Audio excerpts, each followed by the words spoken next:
A portion of this video is sponsored by Carvana.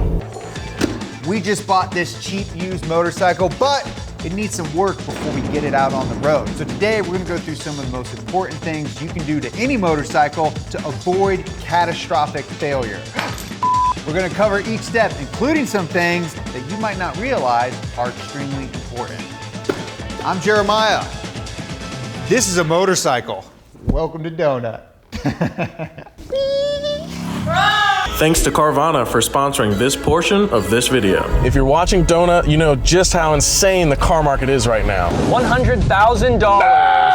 What? 100 grand? Don't freak out. Just try shopping with Carvana. This isn't your typical used lot. Behind me is Carvana's futuristic vending machine for cars. No hassling salesmen, no long wait negotiations. Carvana is a 100% online car buying experience that allows you to lock in your budget sweet spot and browse through thousands of cars that you know you can afford. They even offer customizable financing options so that you can plan your down and monthly payments all within their app. And now they offer the option to add a cosigner, which could lower your down or monthly payments. And when you've chosen the Carvana of your dreams, you can get as soon as next day delivery, or you can pick it up yourself from one of their many car vending machines like this one. Plus, Carvana offers a 7-day money-back guarantee, giving you a full week to see if you actually like it. And if it's not the car for you, Carvana's customer advocates will pick up your car and give you your money back, or exchange it for another one. I promise, you can't find a 7-day money-back guarantee from any other vending machine. Ever try returning a soda after 7 days? You can't. I tried.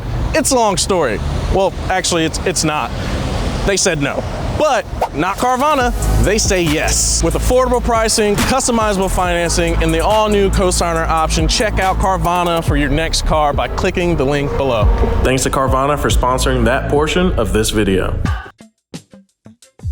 Okay, first things first, whenever I buy a new to me motorcycle, I always change the oil. And there's a few reasons for that. One, you get to see the condition of the engine and see how well the previous owner maintained the bike.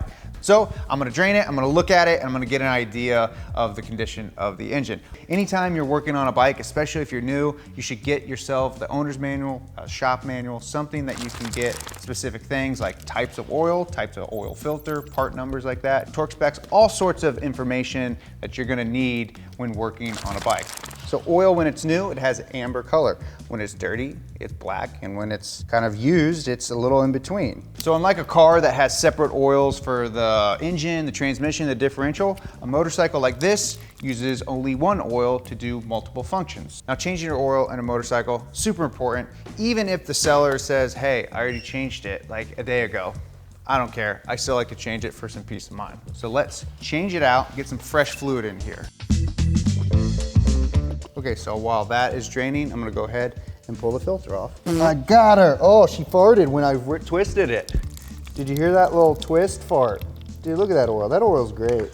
But what I like to do is take my finger and look at it and see if there's any dirt in there.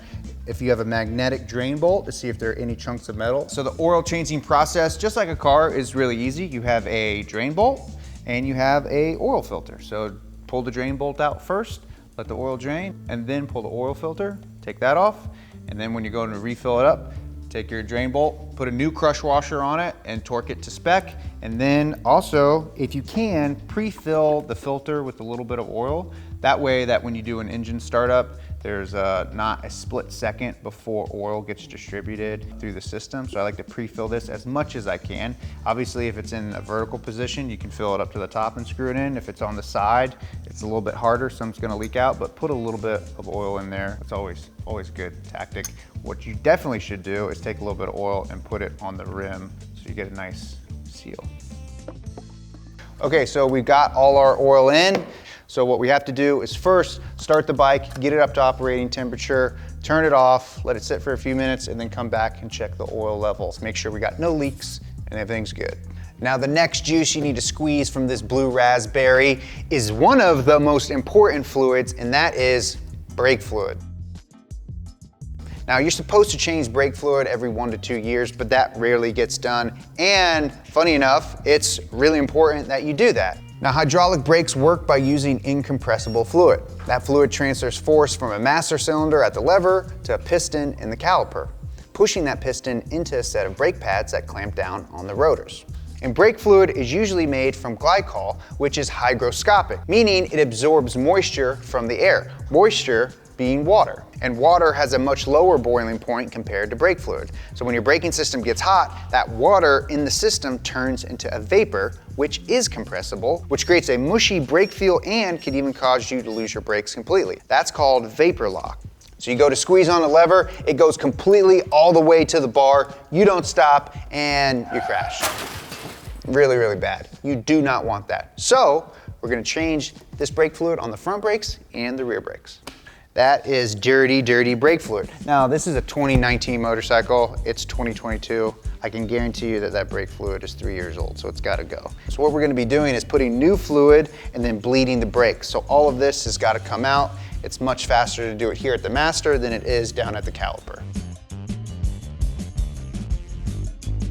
Okay, great. Look at that. Just would you look at that? Would you look at that there? Now this system uses DOT4 brake fluid, so I went out and bought the best DOT4 brake fluid possible, which is RBF 660. Now when you go out and buy brake fluid, a couple things to note. First of all, DOT3, 4, and 5.1 can all be interchanged.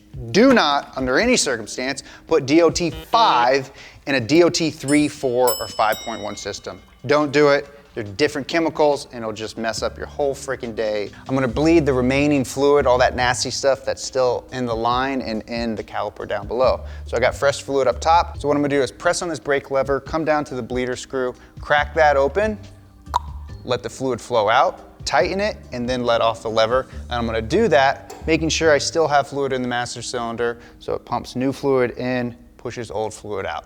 It looks nice and clean, nice and clear. So what I'm gonna do, I'm gonna top this off and get all the way down to the bottom. Okay, now the fronts are complete. We're gonna do the same process on the back. I'm gonna speed things up. I have a MightyVac system here, which is going to be using pressure to pull the fluid through so I don't have to pump it with my hand. So I'm gonna connect this MightyVac pump to this rear bleeder screw. I'm gonna crack it open with vacuum already pulled to the pump, and I'm just gonna let fluid suck on through, making sure I keep this reservoir full of new fluid.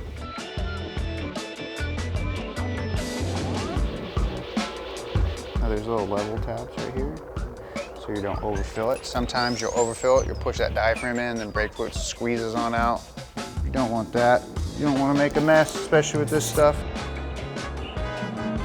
Now coolant is another fluid that degrades over time. So the purpose of your cooling system is to remove heat from the engine, and coolant transfers that heat. The ethylene glycol in coolant breaks down over time into formic and glycolic acid. So those acids, they break down seals, the coolant hoses, and the channels themselves. That's not good. You basically have an acid running through your engine. So we gotta change it. I'm gonna crack this open.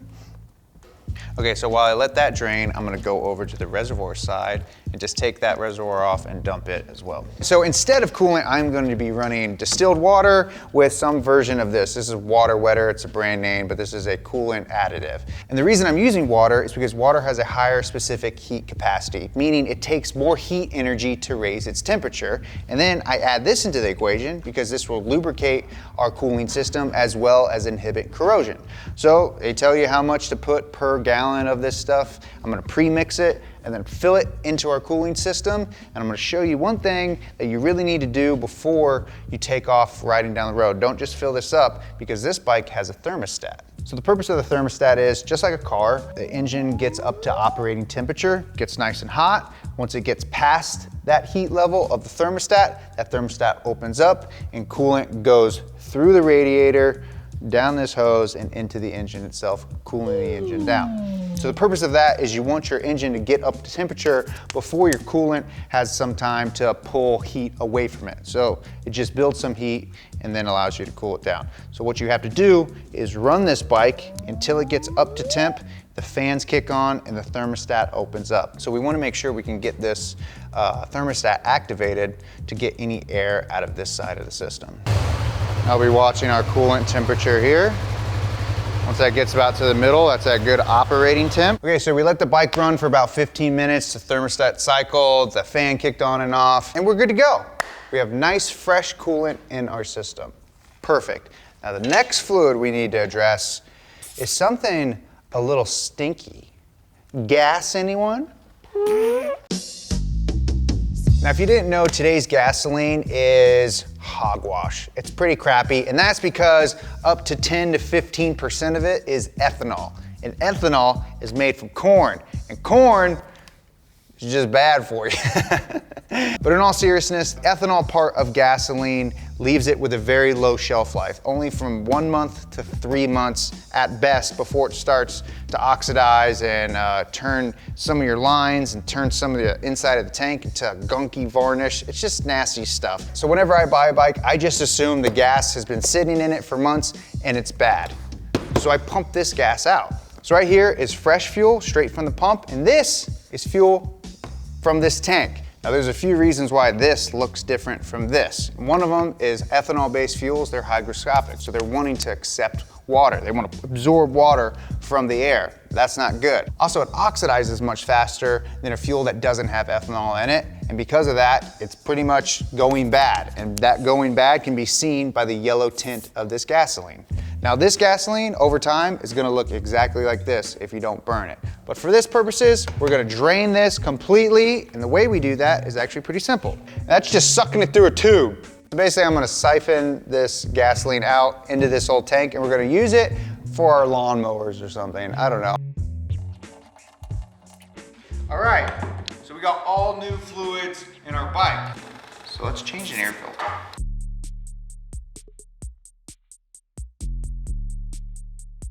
Okay, here we go. Underneath this cover is our tiny little air filter. Look at that. Now, whenever I get a new bike, one of the first things I change is the air filter because one, it's really inexpensive and it's pretty easy to change. Also, this is another one of those items that just gives me a good indication of how well the bike was treated. So there we go, air filter change. Another item, check on the list, super important. So if I ever go to diagnose a problem, I got air, fuel, and spark.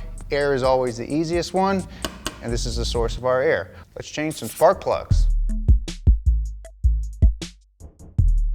Okay, so here is how we get to our 2 spark plugs. We had all the bodywork pulled off, 4 bolts to move the tank and push it back a little bit, and it exposes our spark plug caps and the spark plugs underneath them. Now this is a parallel twin engine, so we only have 2 plugs, but really once you pull these, boom, boom. Now this plug has a brownish, grayish tint to it, which means that my air-fuel ratio is good and the temperature of the plug itself is spot on. And that temperature is really, really important. So various spark plugs might look the same, they might even thread into your engine, but the temperature rating of that plug is crucial to making sure your engine is running right.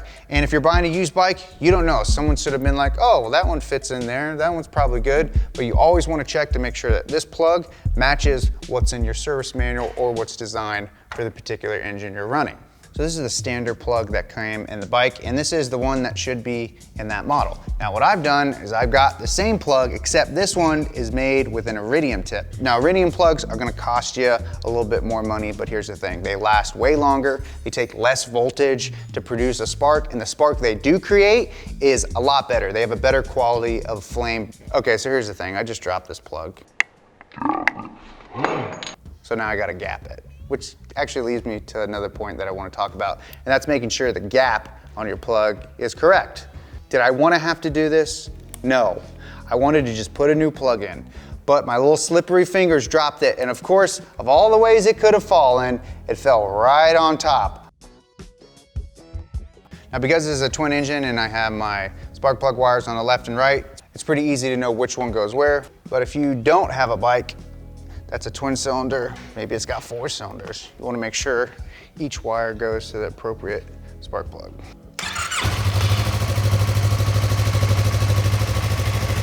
We've checked the air, we've checked the fuel, checked the spark. Great, everything's in great condition. Now let's go look at the thing that actually is in contact with the road, the tires. A good set of tires is one of the cheapest forms of insurance you can get on your motorcycle. And just like your car tires, it's the single point of contact with the road. So we gotta make sure we got a good set on our motorcycle. So you might be thinking one of the first things to look at when you get a tire is the tread. But actually, I like to look at when the tires were manufactured. And you can do that really simply.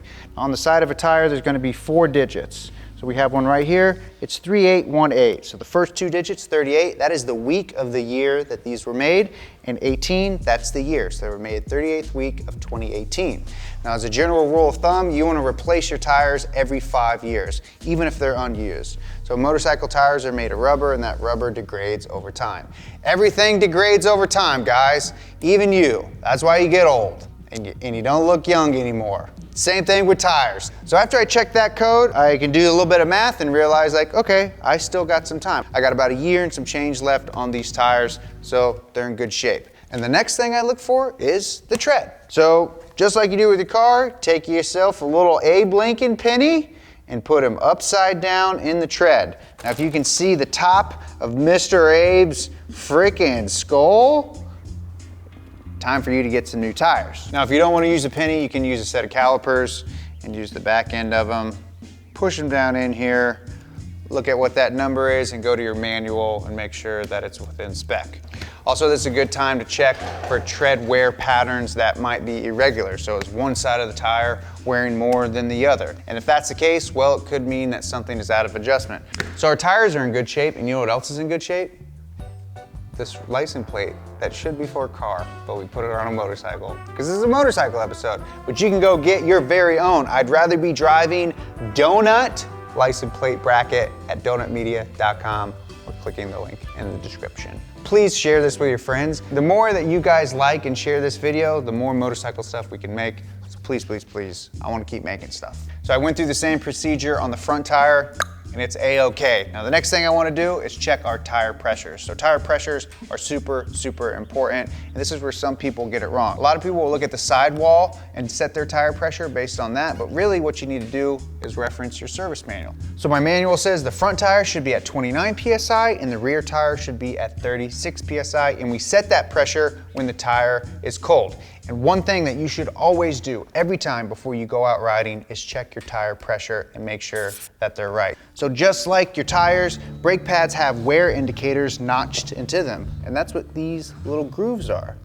So see those grooves? See how they're elevated just slightly above the metal part of the pad? Well, when those get flush, then you know it's time to change your brake pads. And it's really important that you check for these because unlike car brake pads, which have little metal pieces manufactured into the pad to squeal, so they tell you, hey, it's time to change your pads, motorcycle pads, they don't have that. So it's really important that you check these to make sure that they're within spec. Now for the most part, you can inspect your brake pads without having to take them off, but say they look pretty small and worn down, I'm gonna show you how to pull them off. It's really simple. You're gonna have 2 main bolts that you need to remove. The pads slide out, and then you can check them, replace them, put them back in, do whatever you want. Now your brake pads might not come out exactly like that. This R3 is a little bit different compared to say a dirt bike, but usually it's 2 bolts, slide out, slide them back in, super easy. Also, one thing to note is that these pads slide along this pin right here. So you wanna make sure that this pin is nice and smooth. So I'm gonna give it a little bit of grease right here, which brings me to the next thing we need to check, and that is all the lube and grease on this motorcycle. Welcome to Jerry's Lube Corner. What I'm gonna do, is put a very thin layer right on this. Because the pad slides on this, you don't want it to stick at all. Great, all right, so we've done a little bit of lubing. We got that brake pin lubed up. Now it's time to lube some other things like the axles. We're gonna take our shock off and look at the condition of those bearings, make sure those are good. And we're gonna lube our throttle and clutch cables to make sure that we're nice and juiced up. All right, one of the first things I like to lube up when I get a new motorcycle, or a new motorcycle to me, is the clutch and the throttle cables. So those are really, really important to make sure that they're well lubricated. You don't want one of those sticking, and you can kind of get a pretty good feel if there is anything wrong with it by just pulling the levers and twisting the throttle. So this is the one thing that you're gonna need some sort of specialty tool, and it's relatively cheap. This is just a little cable luber. This tool is really simple. You wrap the cable around, put the butt end over there, push this all the way down, and now what I can do is actuate that cable.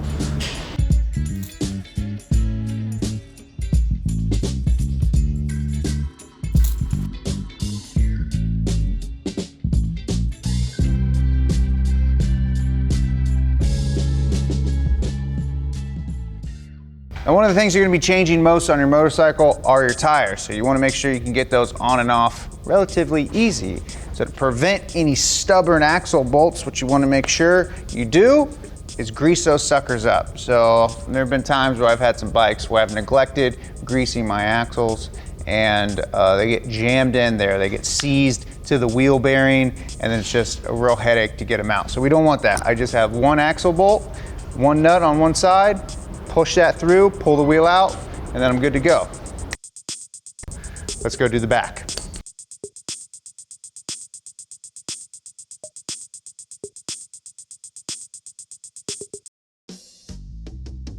Now the next thing we need to do is clean this dirty old chain, lube it up, and then adjust it, make sure that we got the right tension on it. Because having a too sloppy a chain is not good, and having too tight a chain is not good. If it's too sloppy, it'll wear prematurely. The teeth in your sprocket, the chain itself can get worn down, and you don't want that. So first we're gonna do is clean it, then we're gonna lube it, and then we're gonna check it. Okay, so depending on how dirty your chain is, you might want to invest in something like a brush. This is a specific brush. What you want to do is take some sort of cleaner. This is just some off-road cleaner for off-road motorcycles, but it'll do the same job here. And I've taken an old paper plate, just kind of stuck it up on this side because I'm going to be spraying on the chain right here. I don't want to get any of this chain lube on any other parts of the bike.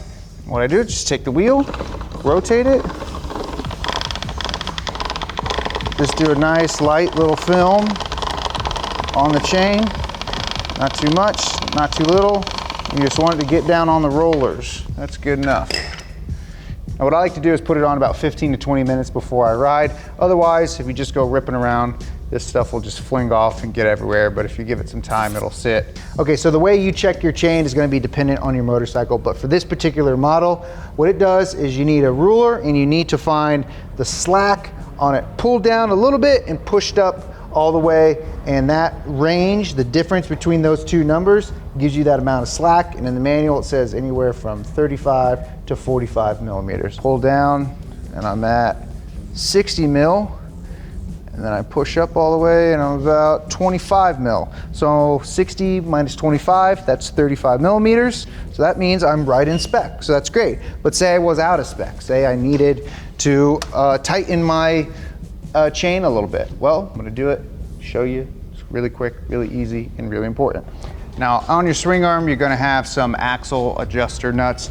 This is two right here on this left side. This is the locking nut, and this is the actual nut that's going to push the axle forward and back. So what I need to do, take my little caps off. While holding this one, break this one off like this. Boom. So that's our locking nut. So we're gonna back that out.